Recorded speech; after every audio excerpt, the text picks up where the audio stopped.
ላነሳት ሞከርኩ። አልችላት አልኩኝ። እናቴን እያልኩ መጮህ ጀመርኩ። ጎረቤት ሁሉ ጩኸቴን ሰምተው ተሰበሰቡ። እናቴ ላይ ጸበልና ውሃ ሲደፉባት አይኗን ገለጠች። የተሰበሰቡትን ሰዎች ሆስፒታል እንደወስዳት አግዙኝ አልኳቸው። ደስታና እኔ ልናነሳት ጎንበስ ስንል እናቴ ልጄን አደራለች በደከመ ድምፅ። ከደስታ ጋር ሆነን ከሆስፒታሉ ድንገተኛ ክፍል እንዳስገባናት ዶክተሮች እኔን አስወጥተው ደስታን አስቀሯት። ለምን እንዳስወጡኝ ባይገባኝም ከኮሪደሩ ቁጭ ብዬ የእናቴን ሁኔታ እየተጠባበቅኩ እያለ አክስቴ እብድ ሆና መጣች። እህቴን እያለች ትጮኻለች። ባለቤቷ ሲሞት እንደሆነችው ስትሆንብኝ ደነገጥኩ። እናቴን እንደማጣት ተሰማኝ። በእርግጥ እናቴን እዚህ ሆስፒታል ለብዙ ጊዜ ሲያማት አምጥተናታል። በሰላም ወጥታለች። የዛሬው ግን የአክስቴ ጩኸት፣ የእናቴን ለሰው አደራ መስጠት፣ የእናቴ አወዳደቅ ብቻ ውስጤ ፈርቷል።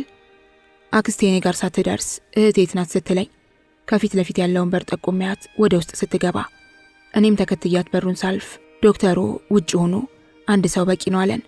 ደስታ እኔ ልውጣ ብላ ስትወጣ በእሷ ምትክ አክስቴ ስትገባ በሩን ዘጉት። አክስቴ የእናቴን አይኖች እያየች ነው፣ እጇን እየሳመች ነው። እኔ ግን ከበሩ ስር ተንበርክኬ በፍርሃት ተውጫለሁ። ደስታ ልታጽናናኝ ስትሞክር ጭራሽ ከእሷ መራቅ ፈለግኩ። አሁን የምፈልገው እናቴን ማየት ብቻ ነው። በሩ ላይ ተደግፌ የበሩን መከፈት ስጠብቅ ለምን የሚል የንዴት ድምፅ ተሰማኝ። የሆነ ነገር እንዳለ ግልጽ ነው። ተጠግቼ ለመስማት በሞክርም የሚያወሩት ነገር ድምፅ ብቻ እንጂ ምን እንደሚያወሩ አልሰማለኝ። በዚያ ላይ ደግሞ ደስታ ነፃነት ልትሰጠኝ አልቻለችም። ድጋሚ ለመስማት ጆሮዬን ወደ በሩ ሳስጠጋ አይዞሽ ደህና ናት ትለኛለች።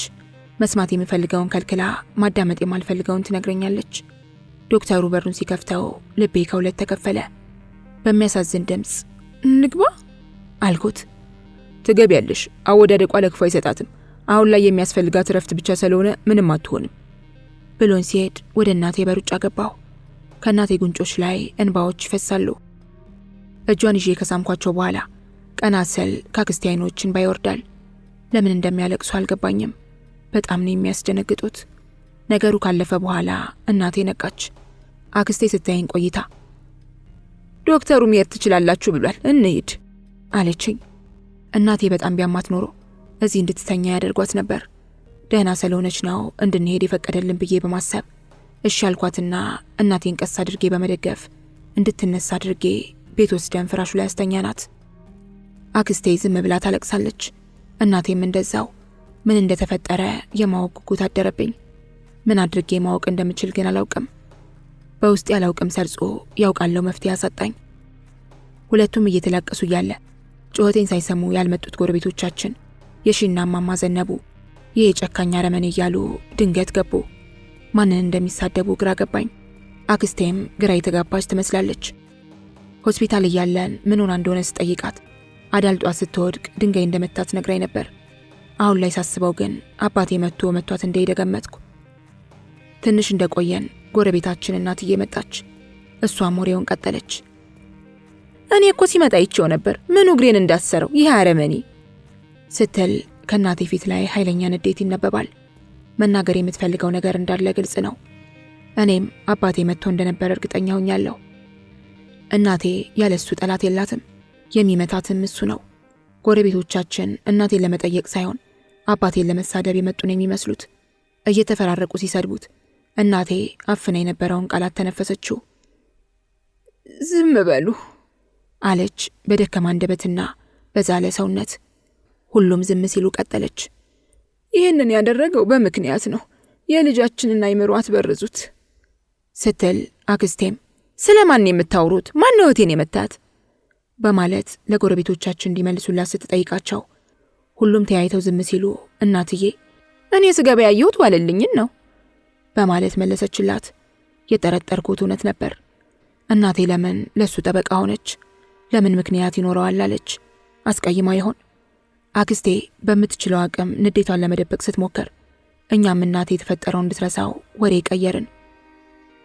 ከዛሬ ውሏችን እንደተረዳሁት እናቴ አባቴን ያስቀየመችው ነገር እንዳለ ገመትኩ። እናቴ ሊሻላት አልቻለም። ከተኛች 7ኛ ወር እያለፋት ነው። ድንጋጤ ብቻ እንዲህ ያደርጋል እንዴ? መልስ የለኝም። ምክንያቱም ያለችበትን ስሜት የምታውቀው እናቴ ብቻ ናት። 7 ወሩን በሙሉ በስራና በጭንቀት አሳለፍኩት። ከአክስቴ ጋር እንጨት ሰበራ ሄዳለሁ። ተመልሼ የሁለታችንንም እንጨት መድባለሁ። ለእናቴ ምግብ አዘጋጃለሁ። ዳንቴል እሰራለሁ፣ ቡና አፈላለሁ። አክስቴም እንደኔው ናት። በስራና በጭንቀት ተወጥራለች። ትምህርቴን አቋርጫለሁ። ጓደኞቼ 10ኛ ክፍል ደርሰው ሲገቡ እኔ 8ኛ ክፍልን እማራለሁ። አዎ እገባለሁ። ምክንያቱም እንደ እህቴ ጥሩ ደረጃ መድረስ ፈልጋለሁ። የቤተሰቦቼን ችግር ማራገፍ ፈልጋለሁ። አክስቴ ለእህቴ መምጫ ብር እንደላከችላትና ልትመጣም እንደሆነ ስትነግረኝ ደስታ ቢፈጥርብኝም መታ ስለ ትምህርቴ ስትጠይቀኝ ምንድነው የምመልስላት? ያሳለፍኩትን ሳይሆን አሁን ያለሁበትን ሁኔታ አይታ ነው ልታውቅብኝ የምትችለው። ለነገሩ እናቴን አይታ ያሳለፍነውን መገመት አያቅታትም። ለእህቴ የምመልስላትን መልስ ለማዘጋጀት ትምህርት ቤት ምን እንደተባልኩ ለመጠየቅ አዲሷን የወንበር አቃማጭና የትምህርት ቤት ጓደኛዬ አዳነችን ምን እንደተባልኩ ልጠይቃት ወደ እሷ ቤት ሄድኩኝ። ወደ ቤቷ ስሄድ ለመጀመሪያ ጊዜ ነው። ቤቷንም ያወቅኩት ምናልባት አንድ ቀን ስንፈላለግ እንድንገናኝ ተባብለን በምልክት ተጠቋቁመን ነበር። የቤቱን በር ሳንኳኳ የከፈተችልኝ አዳነች ነበረች። ሰላምታ ከተለዋወጥን በኋላ ጠየቅኳት። ሳልነግራት ስለቀረው እንደተናደደችብኝና መምህራኖቼም ውጤት እንደማይሰሩልኝ ነገረችኝ። እኔም ይህንን ስሰማ አልተናደድኩም። ስላልተማርኩ ውጤት አልጠበቅኩም። ምስጋናዬን ባንገቴ ገልጬላት ወደ ቤት ስመለስ እናቴን ብቻዋን አገኘኋት። እናቴ ተኝታለች። እስክትነቃ ትንሽ ጠበቅኳት። አልተነሳችም። ካሁን ቀደም እናቴ ስትተኛ የሰው ኮቴ ከእንቅልፏ ይቀሰቅሳት ነበር። ዛሬ ግን አልነቃችም። ቤት ውስጥ ብቻዬን ጨነቀኝ።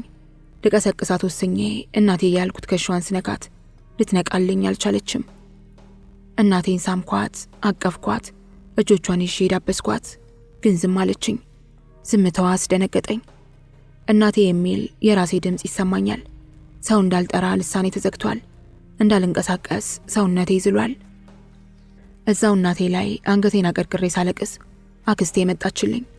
አክስቴን ሳያት እናቴ እንድትናገር የምታደርጋት መስሎኝ ደስ ቢለኝም እሷ ግን በተቃራኒው እናቴን እያገላበጠች ካየች በኋላ እሪታዋን ቀጠለች።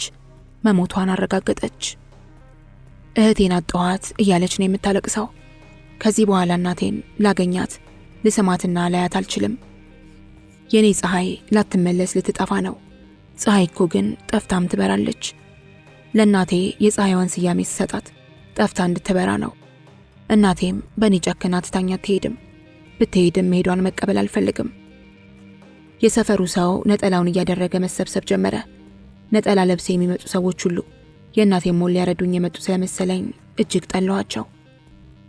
ሰውነቴ አይንቀሳቀስም። ልሳኔም ተዘግቷል። መናገር እየፈለግኩ አልናገርም። መራመድ እየፈለግኩ አልራመድም። የሰፈራችን ጎረምሶች ከእናቴ እቅፍ አላቀው ወደ ውጭ ይዘውኝ ሲወጡ ዝም ብዬ ታዘዝኳቸው። ውጭ እንደወጣው የእናቴ ነፍስ አባት መጥቶ እናቴን ሊወስዳት መሆኑ ሲገባኝ ነበር መናገርም መንቀሳቀስም የጀመርኩት።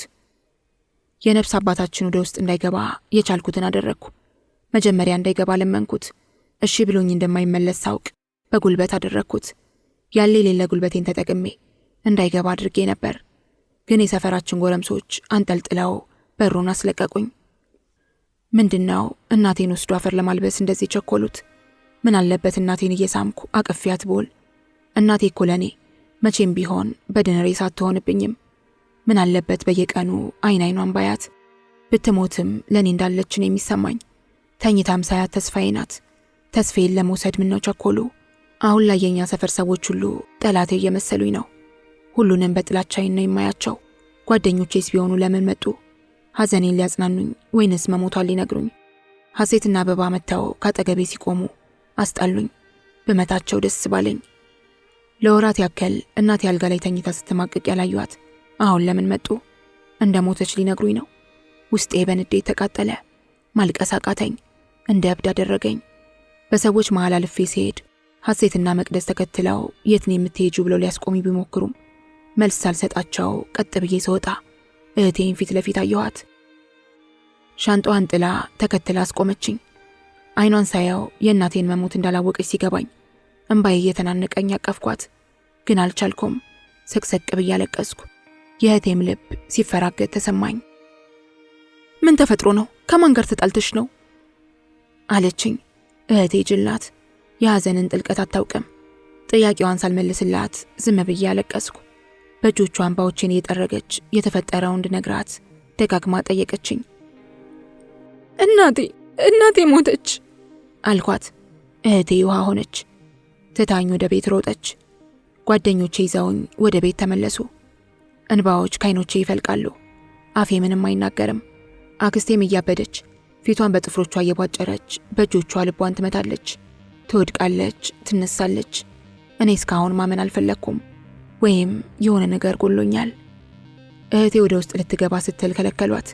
ያየችው ነገር እውነት ሆነባትና ሳታያት መሞቷን ተቀበለችው። እሪ ብላ ማልቀስ፣ መጮህ፣ ማበድ ጀመረች። ጭንቅላቷን ይዛ እናቴ አላመንኩም፣ እውነት ነው ወይ? ጨክነሽ ትተሽን ሄድሽ ወይ እያለች ታለቅሳለች። እህቴ አናደደችኝ። እናቴ ጨካኝ አይደለችም፣ መሄድም አትፈልግም። አስገድደው ነው የሚወስዷት። እኔ እንድትሄድ አልፈልግም፣ ግን ማህበረሰቡ ሰው ከሞተ በኋላ ቶሎ አፈር መቅመስ አለበት ይላል። እናቴ በአራት ሰዎች ተይዛ ስትወጣ ተመለከትኩ። ብርሃኔን ከነጭራሹ ላይ መልሷት ይዘውብኝ ወጡ። በጣም ከፋኝ። የተሸከሟት ሰዎች እንዳይወስዷት ስለምናቸው ጭራሽ በሌላ ሰው እንድያዝ አደረጉኝ። ሆድ ብሶኝ አፈሩ ላይ መንከባለል ጀመርኩ። ከእናቴ ሬሳ ፊት ለፊት እየወደቅኩ በድጋሚ እንዲተዋት ለመንኳቸው። እናቴን ወደ ቤተ ክርስቲያን ይዘዋት ሄዱ። ሁለቱ እጆቼ በሁለት ሰው ተይዘዋል። እግሮቼ በደመ ነፍስ እናቴን እየተከተሉ ይሄዳሉ። ውስጤ ሲሰባበር እናቴን ለማቆየት ምንም ማድረግ እንደማልችል ገባኝ። እንደ ጠበቅኩት ወስደው ድንጋይና አፈር አለበሷት። ግን ለእናቴ ይህ ይገባታል? ጭራሽ እኔው አፈር እንዳለብሳት ጠየቁኝ። አክስቴ፣ እህቴ እንዲሁም ጎረቤቶቻችን አፈር ሲያለብሷት እኔንም ጨምረው አፈር እንዲያለብሱ ይለመንኳቸው።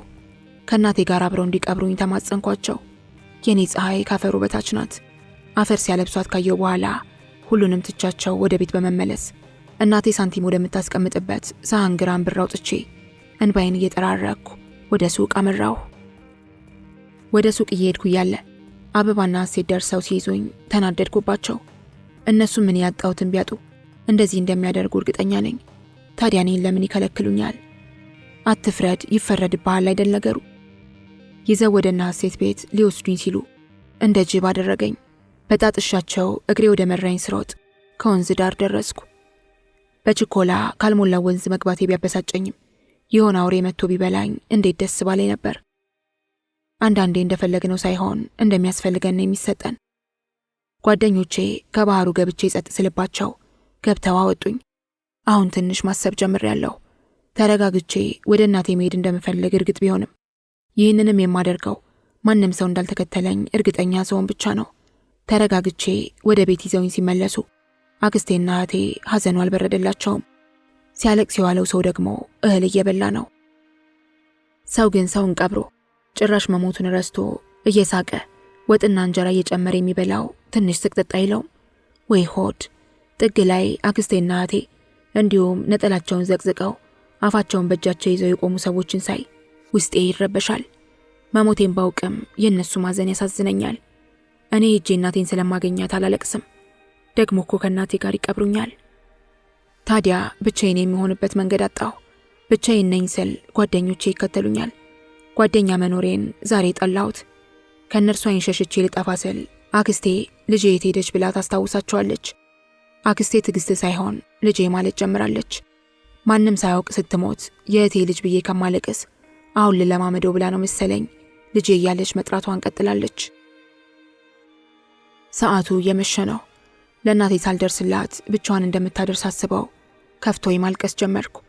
ቤት ማደር እንደማልፈልግና ከጎረቤታችን ደስታ ቤት እንደሚሄድ ነግሬያቸው ስወጣ መቅደስ አብሬሽ አድራለሁ ብላኝ ተከተለችኝ። እኔ ብቻዬን መሆን ፈልጌ ነበር።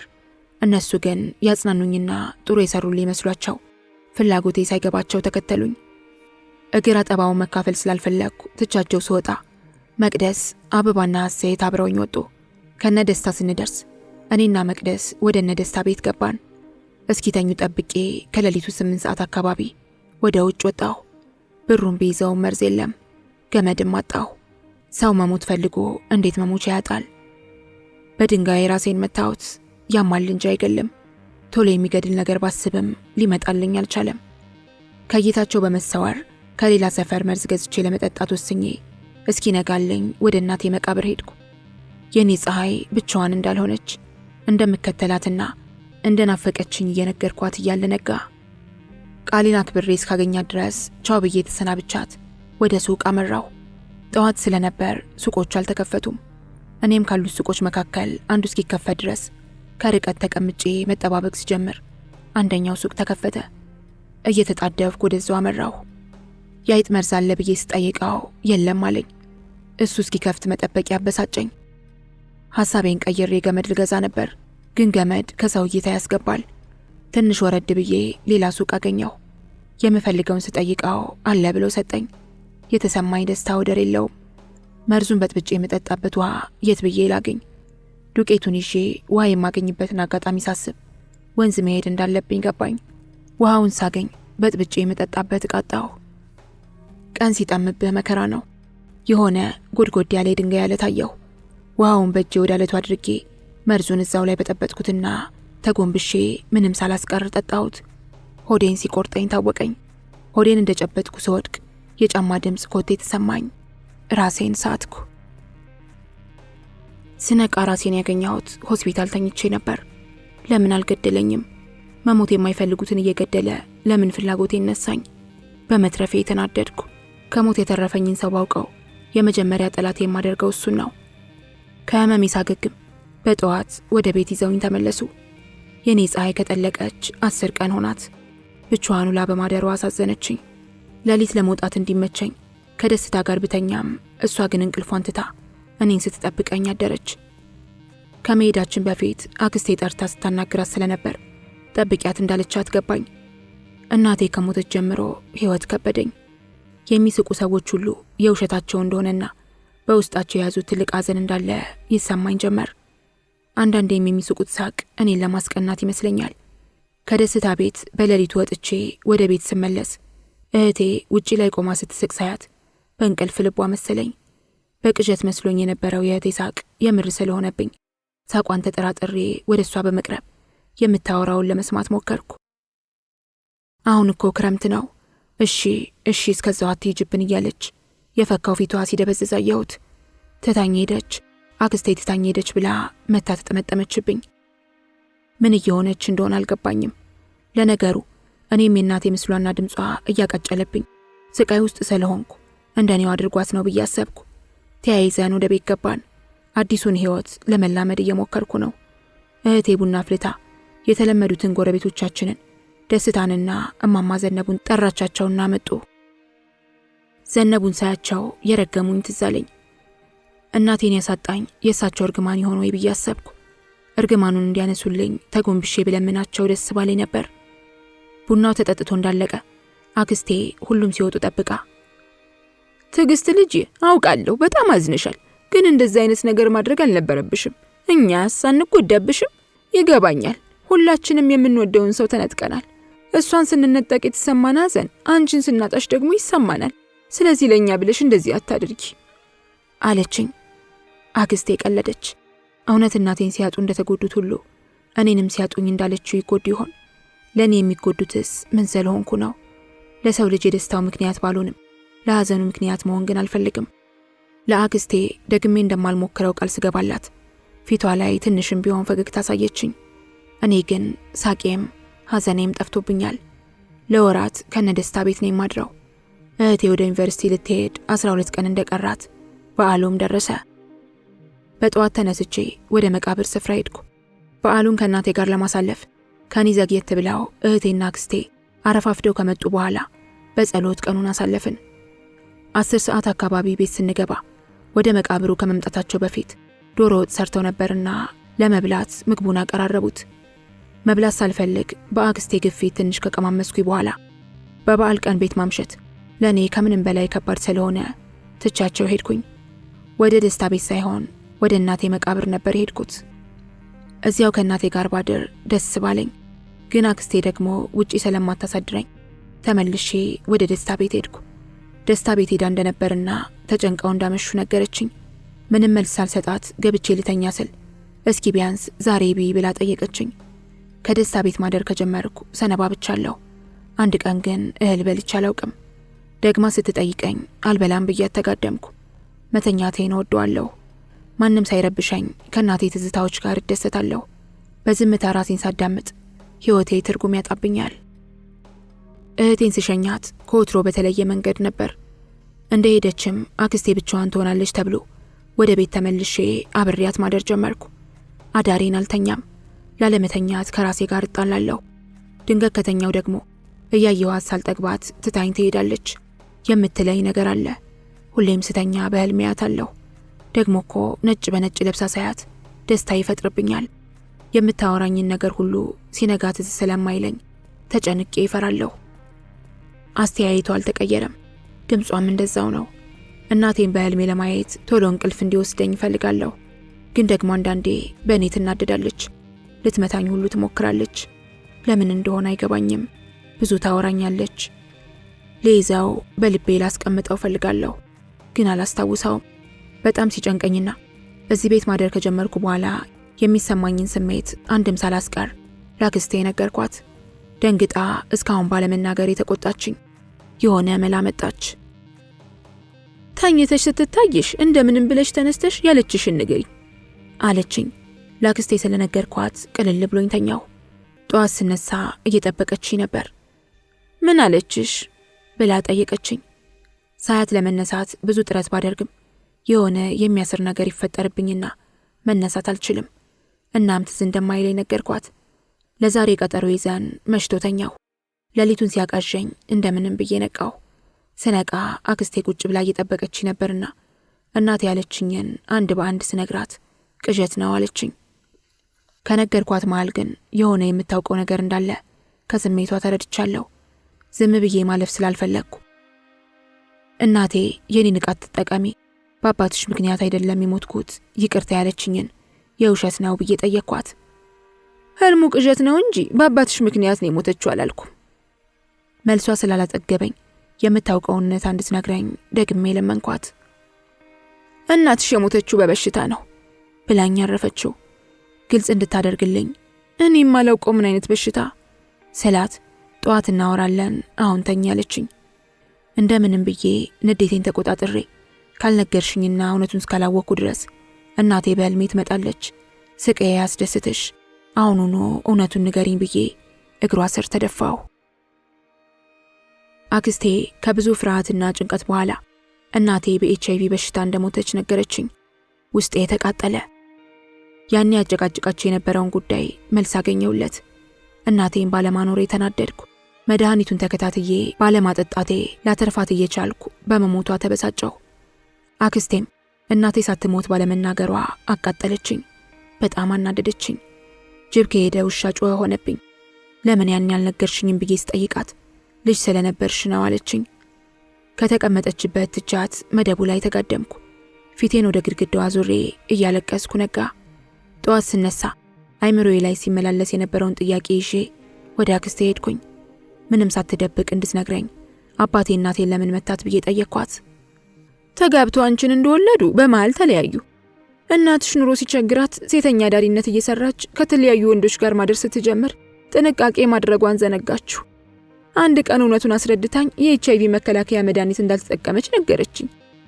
በኋላም ከአባትሽ ጋር ተስማምተው ሲኖሩ ሳይታሰብ ቫይረሱ በደሟ ውስጥ ነበርና አስተላለፈችበት።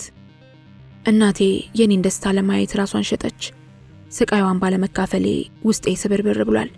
ቢሆንም የአባቴ እንደዛ መሆን፣ የእናቴ ሞት ምክንያት፣ የአክስቴና የእናቴ ጭቅጭቅ፣ አሁን ለሁሉም መልስ አግኝቻለሁ።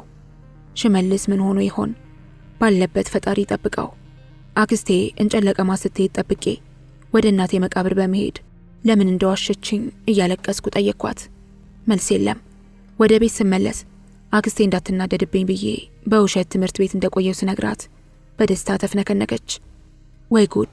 ሰውን ዋሽተን እንደዚህ ማስደሰት ከቻልን ለምን ሁሌ ማንዋሽም ብዬ ሳስብ እናቴ ለዚህ የበቃችው በውሸቷ ምክንያት እንደሆነ ሲገባኝ ውሸትን ጠላሁ። ውሸት ሲደጋገም እውነት ከመሆኑ አልፎ ራስን ያሳጣል። አክስቴ እውነቱን ስታውቀው እንዳታዝንብኝ በ16 ዓመቴ 8ኛ ክፍልን ተመዘገብኩ። መማር ጀመርኩ። አንዳንዴ ትምህርቱ አስጠልቶኝ ከመማርበት ክፍል ልወጣ ስል በውሸት ያሳኳት አክስቴ ፈገግቷ ይታየኛል። ሳልፈልግ ቁጭ ብዬ እማራለሁ። እንደ ድሮ ባይሆንም እና ሀሴትን ሳገኛቸው ደስ ይለኛል። ስለ እናቴ ግን አውርቻቸው አላውቅም። ሲስቁ ስቄ፣ ሲያወሩ አውርቼ፣ ቤት ስመለስ ዳንቴል ሰርቼ ተኛለሁ። ስተኛ የእናቴ ትዝታዎች ቢታወሱኝም ስቃዬንና መከራዬን በውስጥ ያፍኜ እየከፋኝ ዝም እላለሁ። የውሸት የምማረውም ስለ እኔ ስለሚጨነቁ ሰዎች ስል ብቻ ነው። ዛሬ በተለየ ሁኔታ አክስቴ ጥሩ ስሜት አይታይባትም። ተደናግጣለች። በጎረቤታችን ደስታ ስልክ ተደውሎ እንደተጠራች ባውቅም ምን እንደተፈጠረ ስጠይቃት እህቴ ልትመጣ እንደሆነ ነገረችኝ። በጣም ተጨንቃለች። የእህቴ ያለ ሰዓቷ መምጣት ባዕድ ነገር ሆነብኝ። ለምን እንደምትመጣና ደህንነቷን እስክናውቅ ድረስ ልባችን ተንጠልጥሏል። እየተጨነቅን እያለ የሆነ ጺማም ልጅ እህቴን አዝሎ ወደ ቤት መጣ። እግሯ በነጠላ ቅዳጅ ታስሯል። ደንግጠን ወደ እህቴ ስንጠጋ አዝሏት የመጣው ልጅ ምን እንደሆነች በተደጋጋሚ ስንጠይቀውም ዝም አለን። አክስቴ ልጅ እያለች ስትጮህ ልጁ አቅፎ እንደያዛት ፍራሹ ላይ ቀስ አድርጎ አስተኛት።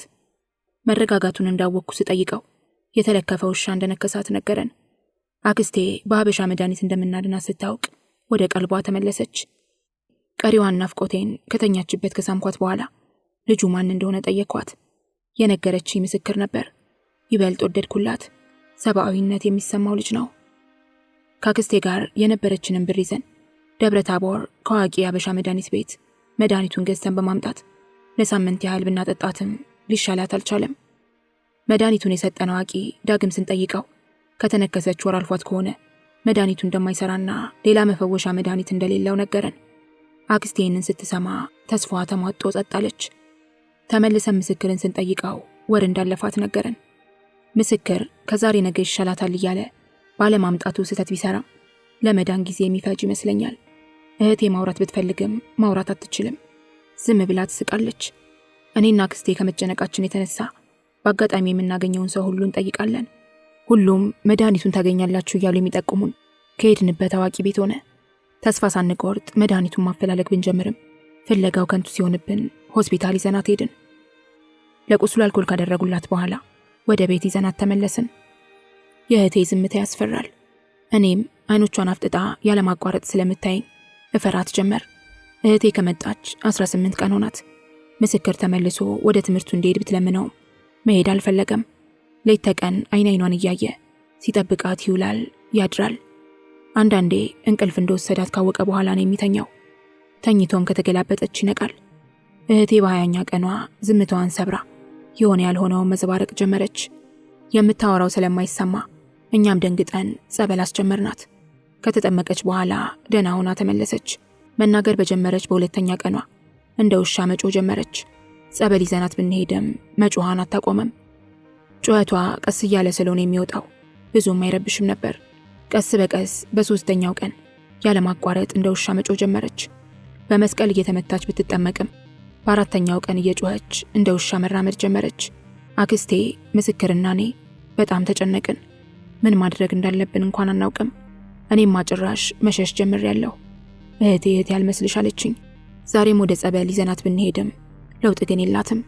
ምስክር በጣም ያሳዝነኛል። እየጮኸችን ቢሆን ካጠገቡ አይርቅም። ማታ ማታ አታሎ ያስተኛታል። ቀኑ ሙሉ ስትጮህ ውላ ማታ ዝም ስትልልን ሰላም ይሰማናል። ዛሬ 5ኛ ቀኗ ነው። ሌሊት መጮህ ከጀመረች ማስቆም አይቻልም። ዝም ለማስባል እንኳን የምስክር ማባባያዎች ያስፈልጋል። ዛሬ ግን እሱንም ረስተዋለች። እህቴ ማንንም አትሰማም። እንደ ውሻ ብቻ ትጮኻለች። እኛ ለምንጠይቃት ጥያቄ መልስ አትሰጠንም። በቃ እሱ አይደለችም። ከዚህ ቀን ጀምሮ ቀንም ሌሊትም ትጮኻለች። 10 ቀናትን እህቴ እየተሰቃየች ካሳለፈች በኋላ እንደ ውሻ ያገኘችውን ዕቃና ልብስ እንዲሁም ካገኘችው ሰው ላይ መሰቀልና መናከስ ጀመረች። እኛም ልንይዛት ስንሞክር ትነክሰናለች። ምስክር እየነከሰችውም እየተሰቀለችበትም ከጎኗ መራቅ አይፈልግም። የሰፈሩ ሰው ሲሰድበን የአክስቴን ቤት የተከራየውን ሰው እያስወጥተን እህቴን ብቻዋን ጨክነን ዘጋንባት። እንደተለመደው እየጮኸች ግድግዳውን እየተዟዟረች ትመታዋለች። እኔና ምስክር ውጭ ቁጭ ብለን እንሰማታለን፣ እንጠብቃታለን፣ ጭንቀቷን እንጨነቅላታለን። አክስቴ አንዳንዴ መድኃኒት ፍለጋ እያለች ትታን ትሄዳለች። ምስክር ሁሉ ሲሆን ትምህርቱን ትቶ ከኛ ጋር ነበረ። ምስክርን እንደ ወንድም ቀረብኩትና የሆነ ቀን ማታ ላይ አክስቴ ራት ልስራ ብላ ትታን ስትሄድ ስለሱና ስለ ጥሩ እያጫወተኝ ለ5 ቀናት አብረው እንዳደሩ ግን ከጉንጮቿ ውጪ ስሟት እንደማያውቅ ጉንጯንም ለመሳም አስፈቅዶ እንደሚስማት ነገረኝ። ምስክርን አከበርኩት። እንደዚህ ያወራኝ አክስቴ ምግብ ይዛ መጣች። ባትመጣ ብዙ እንደሚያወራኝ አልጠራጠርም። ምክንያቱም ስለምትወደው ሰው ማውራት ከጀመርክ የሚያስቆም ነገር ካልመጣ ማቋረጥ አትፈልግም። አክስቴ ባትመጣ ብዬ ተመኘው። ስለ ሁለቱ መስማት ያስደስተኛል። አክስቴ ያመጣችው ምግብ እያወራን እንበለዋለን ብዬ አሰብኩ። ለእህቴ ምግብ የምንሰጣት በመስኮት ወርውረን ነው። እሱንም ቢሆን ከአሁን በፊት የሰጠናት ምግብ መኖሩና አለመኖሩን ካረጋገጥን በኋላ ነው። ሶስታችንም የምንተኛው ውጭ ላይ ቆዳን ጥፈን ነው። አክስቴ መድኃኒት ለማግኘት ትባዝናለች፣ ግን እያገኘች አይደለም። ዝም ብለን እንጠብቃታለን። የሆነ ቀን ውጭ ላይ ሁላችንም ተኝተን ስንነሳ ምስክርን ሳጣው ደነገጥኩ። እንዴት ሳይነግረን ይሄዳል ብዬ ተናደድኩበት። ከተቀመጥኩበት ተነስቼ ለእህቴ ምስክር እንደሄደና እንደከፋብኝ ልነግራት ወደ መስኮቱ ስጠጋ ምስክር በጭላንጭል እህቴን እያያት ተመለከትኩ። አሳዘነኝ። ተጠግቼ ላጽናናው ስሞክር የበለጠ አዘንኩለት። በጣም እንደናፈቀችው ሊያቅፋት እንደሚፈልግ ነገረኝ። እኔም አክስቴ ሲረፋፍድ መድኃኒት ፍለጋ ስትሄድ ከፍተን እናቅፋታለን አልኩት። እኔም ላይ አትፈልጋለሁ። ትታኝ ስትሄድ የምትናፍቀኝን ያህል ናፍቆት እንኳን አይደለም አሁን የናፈቀችኝ። ያኔ እንደማገኛት ውስጤን አላሳምነውም። ብትናፍቀኝም እንኳን ትናፍቀኛለች ብዬ ውስጤን ማሳመን አልፈልግም። ዛሬ ግን ድምጿን እየሰማው አለማውራት አለማቀፍ ከበደኝ። አክስቴ ቁርስ ሰርቼ ላምጣ ብላ ትታን ሄደች። እኔና ምስክር በድፍረት ቤቱን ከፍተን እንደገባን በሩን በውስጥ ስንቆልፈው እህቴ ተጎንብሳ በአራት እግሯ መሄድ ጀመረች። ተጎንብሼ ጉንጯን ልስማት ስል ትከሻዬ ላይ ነከሰችኝ። እኔ በፈራትም ናፍቀኝ ስለነበር እየተነከስኩ ሳምኳት። ዘወር ስል ምስክር ቆሞ እየተመለከተን ነበር። እኔ ተፈራግጬ ሳመልጥ ምስክር ከንፈሯን ስሟ ሲዞር ጉንጩን ነከሰችው። ምስክር እየነከሰችው አብሯት ቢኖር ምርጫው ነው። እኔም ከእህቴ ጋር መሆን፣ አብሮ መዋል፣ አብሮ ማደር ብፈልግም እህቴ ድሮ አይደለችም። በጣም ተቀይራለች። ምስክርን እንውጣ ስለው እያምታታ ወደ በሩ ሲጠጋ እህቴ እግሩን ስትነክሰው እኔንም ጀርባዬን ነከሰችኝ። በሩ ልንዘጋባት ስንል በኃይል ገፍትራን አመለጠች። ስንከተላት ምስክር እያነከሰ ስለነበር አንተ ቤት አክስቴ ካለች ንገራት፣ እኔ ልከተላት ብዬ ጫማዬን አውልቄ ሮጥኩ። አክስቴ ሰምታ ሀገሩን ቀወጠችው። ያዙልኝ እያለች ሰዎችን ተማጸነች። እኔም ደርሼባት ነበር፣ ግን ብቻዬን ልይዛት አልቻልኩም። የሰፈራችን ልጆች ከበው ያዟት። አክስቴ ስላላስፈቀድናት በሁለታችን ተናደደችብን። እኛም ጥፋታችንን ስላወቀን ይቅርታ ጠየቅናትና ድጋሚ ላናደርግ ቃል ገባንላት። ውጪ ላይ ማደር ከጀመርን ሰነባብተናል። ጩኸት፣ የእህቴን እንግልት እየሰማን ጭንቀቷን እየተጨነቀን ውጪ ላይ እንተኛለን። የእህቴ ድምፅ ሲቀንስ ይጨንቀናል። የሆነ ነገር እንደሆነች ነው የምናስበው። ምክንያቱም ከዝምቷ በላይ ጩኸቷን ለምደነዋል። ሰው ደግሞ ከሰው የሚጠብቀው የለመደውን ነው። እናም ያለፈችውን ዝምተኛዋን ለኛ ስትል የምትጫወተው የምትስቀው የቀድሞ እህቴን ረስተን የአሁኗን እህቴን ተላምደናታል። ዛሬም እንደ ሁልጊዜው ውጪ ላይ ተኝተን የእህቴ ድምፅ እየቀነሰ ሄደ። ሁላችንም ብንደናገጥም ከፍተን ማየት ብንፈልግም የባለፈው ነገር እንዳይደገም በመፍራት እየተያየን ዝም አልን። ድምጿን ስለሰማነው ብቻ ተስፋ ነበረን። ጨለማ በብርሃን ሲተካ የእህቴ ድምፅ ከነጭራሹ ጠፋ። ደነገጥን። ምስክር ወደ በሩ ተጠግቶ አክስቴን በሩ ልክፈትላት በሚል አስተያየት ተመለከታት። አክስቴ ካሁን በፊት ብትከለክለንም አሁን ግን እሷም እንዲከፈት ስለፈለገች ምስክር እንዲከፍተው አዘዘችው። እሱም ከፍቶት ወደ ውጭ ሲገባ እኛም ተከትለነው ገባን። እህቴ ተኝታለች። ከውሻ ባህሪ ወደ ሰው ባህሪ ተዘዋውራለች። ምስክር ራሷን ቀና አድርጎ ጉልበቱ ላይ አስተኛት። እህቴ ቀና ብላ ያየችኝ ውሃ እንድሰጣት ለመነችኝ። በደስታ እየፈነጠስኩ ከቤታችን በቅርበት በሚገኘው ቤት ገብቼ ውሃ ለምኜ በኩባያ ይዤላት መጣሁ። ምስክር ከአንገቷ ሲያቃናልኝ ውሃውን ሙሉ ለሙሉ አጠጣዋት። የውሻ ባህሪዋን ትታ የሰው ባህሪ ልትለብስልን ነው። ምስክርን ልታገባው ነው፣ ልትመረቅ ነው። በቃ አሁን ተስፋችን እንደ አዲስ ለምልሟል። ምስክርን ፊቱ ላይ ትልቅ ተስፋ ይበራል። እያገላበጠ ይስማታል። እህቴ ለትንሽ ሰዓት ተኛች። አክስቴ ፈጣሪዋን በየሰዓቱ ታመሰግናለች። እህቴ ተረፈች። ተመርቃ ልታሳልፍልን ነው። ደስተኞች ልንሆን ነው። እህቴ ከተኛችበት ተፈራገጠች። አይኖቿ እንደተጨፈኑ አረፋ ደፈቀች። አክስቴም ምስክርም ደንግጠዋል። እኔ ግን አሁንም ተስፋዬ እንደሞላ ነው። መፈራገጧን አቁማ ጸጥ አለች። የምስክር አይኖች ፈጠጡ። አክስቴን በጉልበቷ ወድቃ ትታን እንዳትሄድ ለመነቻት። እህቴ ግን መልስ ሳትሰጠን ትታን ሄደች። ውሃ ብላ ያጠጣኋት ጣራ ሞቷን ነበር። በውስጤ ተጸጸትኩ። ውሃ ባልሰጣት ኖሮ ትኖርልኝ ነበር። የኔ ናፍቆት ከዚህ በኋላ እንደማላገኛት ሳስበው ሁሉ ነገር ጨለመብኝ። እናት አለኝ ስል እናቴን፣ እህት አለኝ ስል እህቴን ተነጠቅኩ። ቆይ ለምን? ለየትኛው ጥፋቴ ነው ይህ ሁሉ ቅጣት የተበየነብኝ? የማማ ዝናሽ እርግማን ቀስ በቀስ ቤቴን ወረረው። ብናገላብጣት፣ ልንቀሰቅሳት ብንጠራት አቤት ልትለን አልቻለችም። እናቴ ብቻዋን እንዳትሆን እህቴን ወሰደቻት። ግን ለምን እህቴን መረጠች?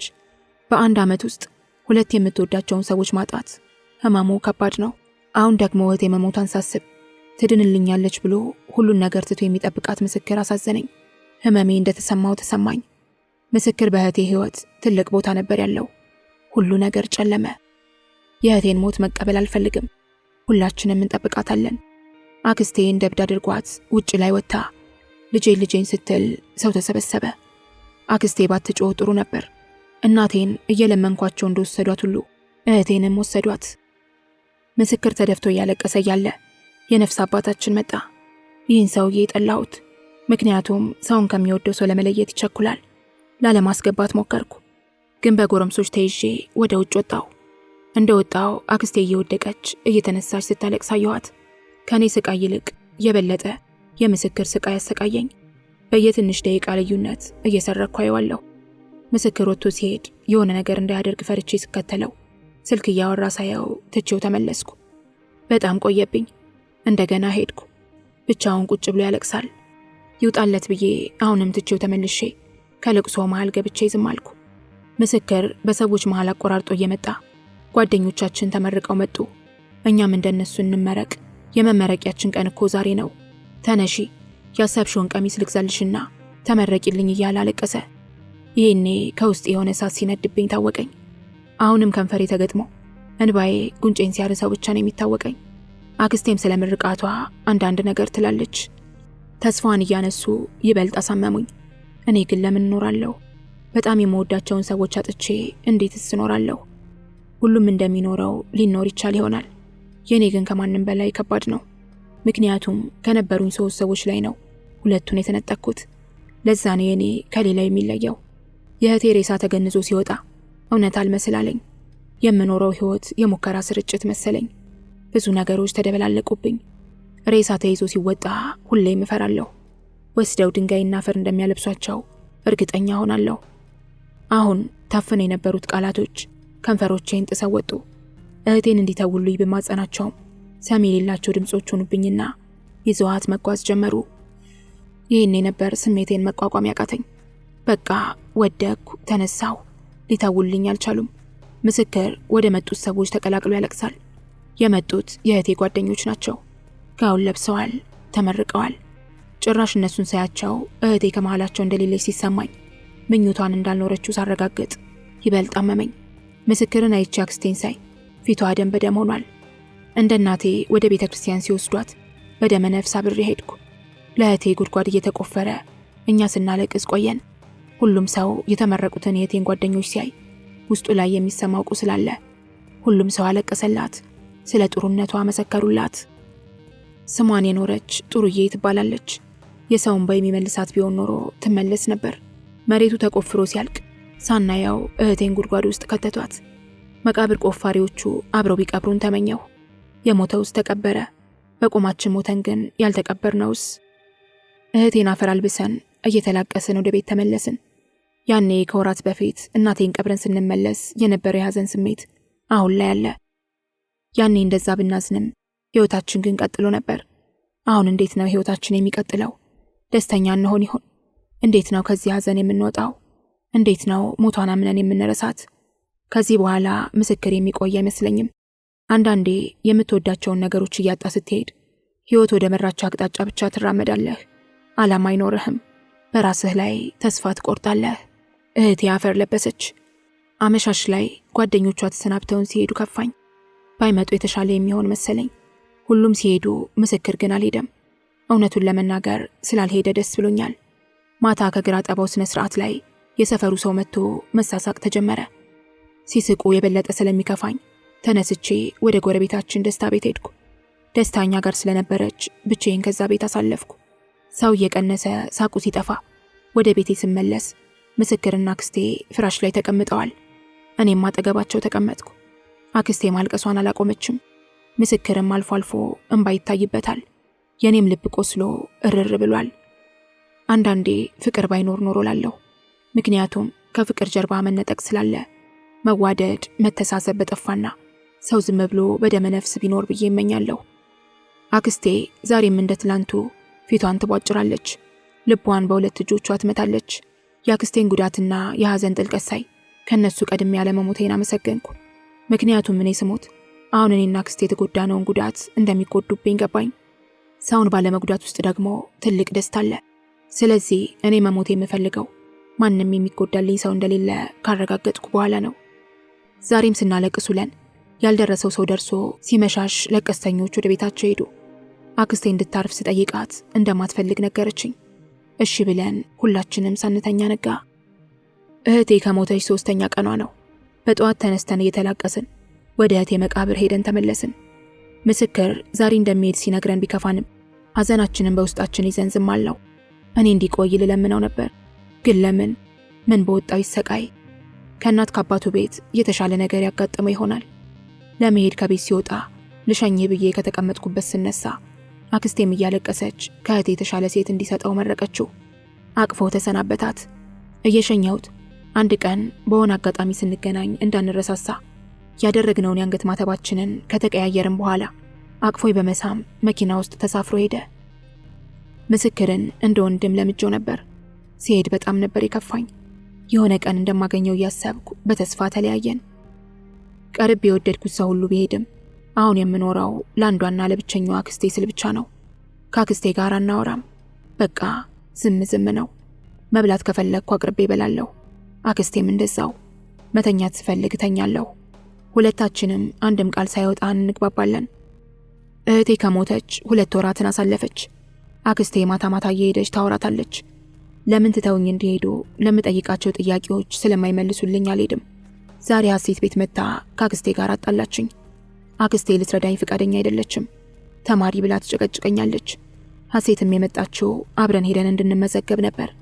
እኔ ትምህርትን እዚሁ ልሰናበተው ወስኛለሁ። በእህቴ ትልቅ ተስፋ ነበረኝ። እሷ ተመርቃ ስራ ይዛ ብታሳየኝ እኔም እንደ እህቴ ችግሮችን ተጋፍጬ እማር ነበር። ታዲያ አሁን ተስፋ የሌለው ትምህርት እንድማር የሚገፋፉኝ ለምንድን ነው? የማላውቀው የዛሬ 5 ዓመትን ተስፋ በማድረግ የምማረው ልሙት ልኖር የማላውቀው ልጅ ለህይወቴ ዋስትና የለኝም። አክስቴ እኔን የማስተማር ፍላጎት ቢኖራትም አስረግጬ እንደማልማር ነገርኳት። ሐሴትም እየከፋት ትታን ሄደች። ጓደኞቼ አሁን 12ኛ ክፍል ላይ የሚመዘገቡት። ከሰው አንሶ መኖር ትልቅ በሽታ አይደል እንዴ? የ9ኛ ክፍል ውጤቴ ራሱ ይሰራ የማውቀው ነገር የለኝም።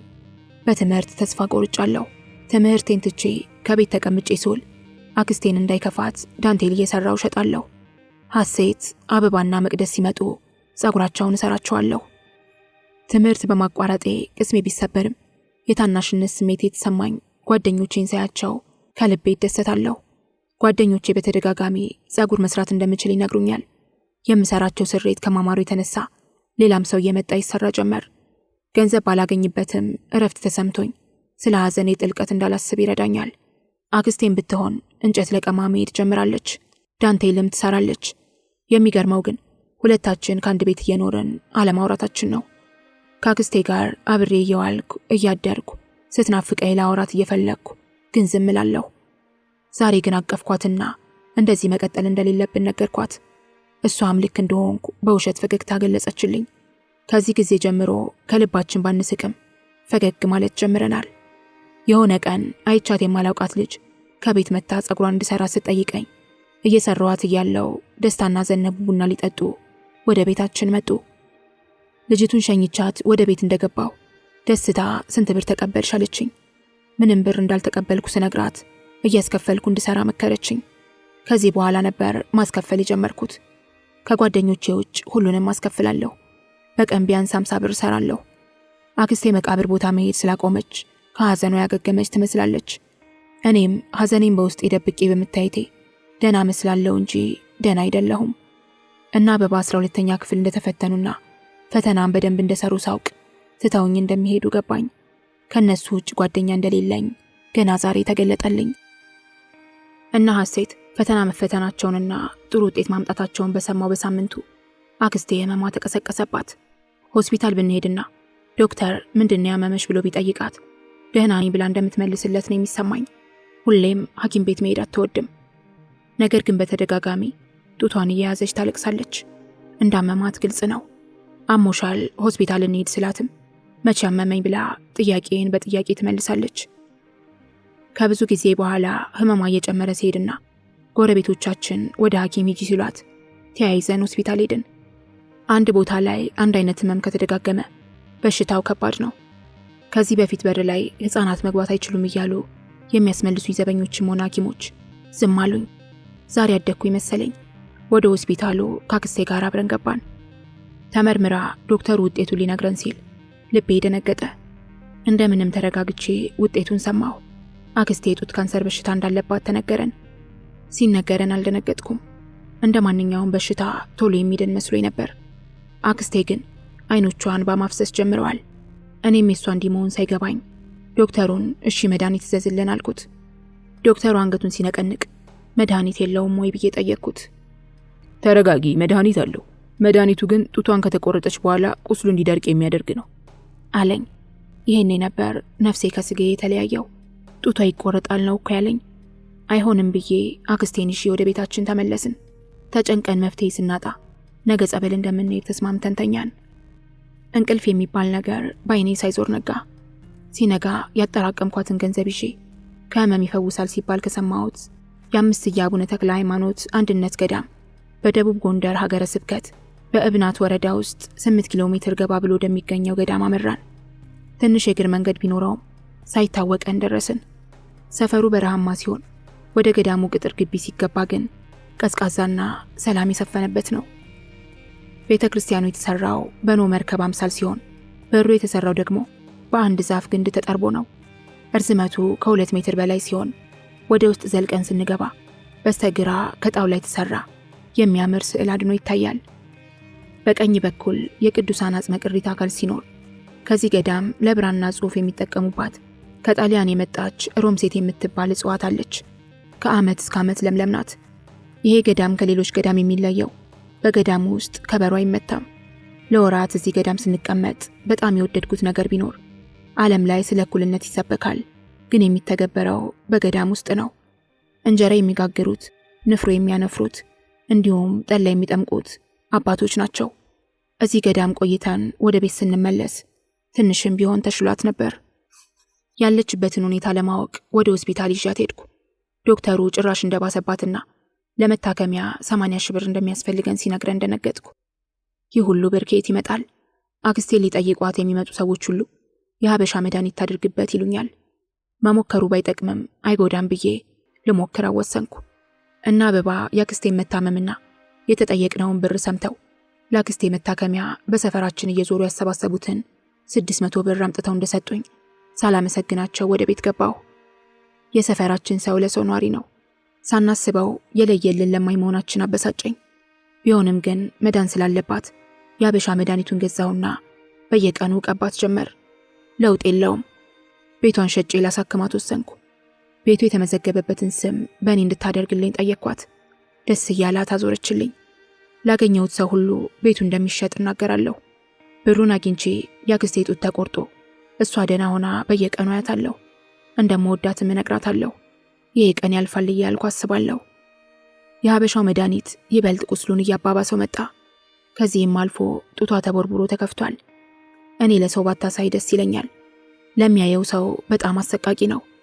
አክስቴ ግን ለሰው ስታሳየው የሚሻላት እየመሰላት ለመጣው ለሄደው እየገለጠች ታሳያለች። የሀበሻው መድኃኒት ለውጥ እንደሌለው ሲገባኝ ሆስፒታል ይዣት ሄድኩኝ። ዶክተሩ ከዚህ በኋላ ብሩ ቢገኝ እንኳን መውሰድ እንደማይቻል ሲነግረኝ በጣም አዘንኩ። ውስጤ ስብርብር አለ። ግን አሁንም ተስፋ አልቆረጥኩም። ቤቱን የሚገዛኝ ያለ ረፍት እየፈለግኩ ነው። ከተሸጠ በኋላ ወደ አዲስ አበባም ቢሆን ወስጄ ላሳክማት አስቤያለሁ። ጡቷ መሽተት ጀምሯል። እውነት እኔን አይሸተኝም። አክስቴ ሊጠይቋት የመጡ ሰዎች በሙሉ ግን የሰቀቀን ፊት እያሳዩኝ ቶሎ ቶሎ ጠቢላት መሽተት ጀምሯል፣ ለሷም ቀለል ይላታል ይሉኛል። ብርድ ልብስ ሳይቀር በየቀኑ የምትለብሰውንም አጥብላታለሁ እና ገላዋንም አጥባታለሁ። ሽታውን እንዲያጠፋውም ሰንደል እየገዛው አጨስበታለሁ። አሁን ደግሞ ይባስ ብሎ ከጡቷ ደምና መግል መፍሰስ ጀምሯል። የምንጠርገውን በልብስ ነበር። አሁንማ የሚጠይቃትም ሰው እየቀነሰ ነው። አንዳንዴ የኔ ጓደኞች ናቸው አንዳንድ ነገር ይዘው የሚመጡት። ጎረቤታችን ደስታና እማማ ዘነቡ ብቻ ናቸው ያልጠፉት። እማማ ዘነቡ ሲመጡ በር ላይ ነው እንጂ የሚቆሙት ወደ ቤት ገብተው አያናግሯትም። አክስቴን ለማትረፍ ሲባል ቤቱን የሚገዛኝ አጣሁ። ምናልባት ሕፃን አድርገውኝ ይሆን? 18 ዓመት እኮ ሆኖኛል። ለምንድን ነው በእኔ ስም ያለን ቤት የማይገዙኝ? ሁል ጊዜም ራሴን እጠይቃለሁ። ለዚሁ ጉዳይ ከቤት ስወጣ እኔም ሰውነቴ የሚሸት ስለሚመስለኝ እሳቀቃለሁ። ሰው ቀርቤ ለማውራት ፈራለሁ። ለዛም ይሆናል በደንብ ተግባብቼ ማውራትና መነጋገር ስላቃተኝ ገዢ ያላገኘሁት። አክስቴ ግን ይህ ሁሉ እየሆነ ደህና ነኝ ነው የምትለው። እኔ ግን ፍርሃት ውስጤን እያረደው ነው። ሞት እንደለመደው ቢነጥቀኝስ? ይህን እያሰላሰልኩ በዝምታ ተውጬ ያለው እርግማን የተረገመ ሰው ረጋሚውን አግኝቶ ይቅርታ ቢጠይቅ ይቅር እንደሚባልና እርግማኑ እንደሚነሳለት እናቴና ጎረቤታችን ደስታ ሲያወሩ የሰማሁት ትዝ አለኝ። ይህ ሁሉ የሚደርስብኝ በመረገሜ ነው። ስለዚህ አንድ ያለችኝን አክስቴን እንዳላጣ እማማ ዘነቡን ይቅርታ መጠየቅ አለብኝ ብዬ ወደ ቤታቸው ሄጄ በር ላይ ቆሜ ላንኳኳ ወይንስ ልመለስ እያልኩ ሳመነታ ከቤት ውስጥ ወደ ውጭ የሚወጣ ድምፅ ተሰማኝ። እማማ ዘነቡ ማን እንደሆነች ካላወቅኳት ሰው ጋር ስለ አክስቴ ሕመም በመመጻደቅ ሽታው እየረበሻቸው እንደሆነና እንደ የምትተርፍ የማይመስለኝ እያሉ ሲያወሩ ሰማኋቸው። ምናልባት ትንሽ ቀደም ብል ወይንም ብዘገይ ይህንን አሚታቸውን አልሰማም ነበር። ልቤ ደስ በማይል ስሜት ተበረዘብኝ። ታዲያ ለምን የቁስሏ መሽተት ለኔ አይታወቀኝም? ምናልባት ለምጄ ይሆን? ሽንት ቤትስ ቢሆን ገብተን እስክንቀመጥ አይደል ሽታ የሚሸተን? ከዚያ እንለምደዋለን። ስለዚህ እኔም ለምጄው ነው እያልኩ ጭንቅላቴ ላይ በመጣልኝ ሐሳብ በቀናነት ለማሰብ እየሞከርኩ እዛው በር ላይ ቆሜ እያለ ቤት ውስጥ የነበረችው ሴትዮ ተሰናብታ ወጣች። በድፍረት ወደ ውስጥ ገባሁ። ቃላቶቼ አፌ ላይ የተሳሰሩ። ደህና ዋሉ ወይ ብዬ ጠየቅኩ። እየገላመጡኝ እግዚአብሔር ይመስገን አሉኝ። እየፈራሁ ወደ ቤታቸው ያመጣኝን ጉዳይ ስነግራቸው እማማ ዘነቡ ደነገጡ። የእሳቸው መደንገጥ ያላሰብኩት ነበርና እኔንም አስደነገጠኝ። እሳቸው ከነመራገማቸውም ረስተውት ነበር። እርግማናቸው ከልባቸው እንዳልነበርና ቢሆንም እንኳን አሁን እንዳነሱልኝ ነገሩኝ። የሆነ ትልቅ ሸክም ከላይ ላይ እንደ ጉም ተኖ ሲሄድ ይታወቀኛል። ይህን በማድረጌ አክስቴን ከሞት ያተረፍኳት መሰለኝ። ማመስገን እንኳን እንዳለብኝ ረስቼ ወደ ቤት የተመለስኩ። አክስቴ ከፍራሹ ላይ ኩርምት ብላ ተኝታ አገኘኋት። ከዚህ ዕድለቢስ ከተኙበት የማያስነሳ ፍራሽ ላይ በማየቴ በጣም አዝኜ ፍራሹን በልቤ ረገምኩት። ሰው ለመጠየቂያ ካመጣልኝ ለስላሳ አንደኛውን ከፍቼ ያጠጣኋት። እንደምንም ጠጥታ ተመልሳ በሌላኛው ጎኗ ስትተኛ እኔም ካጠገቧ ቁጭ አልኩ። ሐሴት፣ አበባና መቅደስ ዘው ብለው ወደ ቤት ገቡ። ሁሉም የተቻኮሉ ይመስላሉ። ምንድነው ጥድፊ ያልኳቸው? አበባ ጋምቤላ ዩኒቨርሲቲ ተመድባ ነገር ግን ወንድሟ ዳኜ አዲስ አበባ ሊያስተምራት እንደሆነ በደስታ ተውጣ ነገረችኝ። ሐሴትም እዚያው አዲስ አበባ እንደተመደበች፣ መቅደስ ደግሞ ደብረ ታቦር ዩኒቨርሲቲ ደርሷት ከ2 ሳምንት በኋላ እንደምትሄድ አከታትለው አወሩልኝ። በጓደኞቼ ደስታ ተደሰትኩ። ቢያንስ የነሱ ጣፈንታ መልካም መሆኑ ጥሩ ነው። ፊታቸው ላይ የማየው የተስፋ ብርሃን ለኔም ብርሃን ሆነኝ። ቀድሞ የሚሄዱት አበባና ሐሴት በመሆናቸው እነሱን ለመሸኘት የሰፈራችን ሙሉ ሰዎች ተሰብስበን በእንባ እየተራጨን ሸኘናቸው። ከዓይናቸው ላይ እንባ ይፈስ ነበር። ሁለቱ ጓደኞቼ ከኔ ተለዩ። የኔ ያልኳቸው ሰዎች ከኔ የሚያርቃቸው ምክንያት አይታጣም። ለጊዜው በኔ ሕይወት ውስጥ ያሉ የቅርብ ሰዎች መቅደስና አክስቴ ብቻ ናቸው። እና ሐሴትን ሸኝተን ወደ ቤት ውስጥ ገባሁና ምግብ እንድትቀማመስ ድምፄን ቀነስ አድርጌ አክስቴ እያልኩ ሰውነቷን እየደባበስኩ ቀሰቀስኳት። መልስ አልሰጠችኝም። እኔም መጎተቱን ቀጠልኩበት። አሁንም ዝም ነው። መልስ የለም። ድምፄን ከፍ አድርጌ ጠራኋት። ለውጥ የለም። በደንብ ተጠግቼ ትንፋሿን ለመስማት ሞከርኩ። ምንም አይነት እንቅስቃሴ የለም። ከንፈሮቿ ተጣብቀዋል። ስጮህባት አይኖቿ ተገልጠው ከላይ መተንፈስ ጀመረች። እሷን ማጣት ማሰብ ከባድ ነው። ጩኸቱን የሰማችው ደስታ ዘው ብላ ወደ ቤት ገባች። አፍጥጣ እያየችን እያለ የአክስቴ ከንፈሮች ተለያይተው በማቃሰት ልጄን አደራ ብለው ላይነጣጠሉ ተገጠሙ።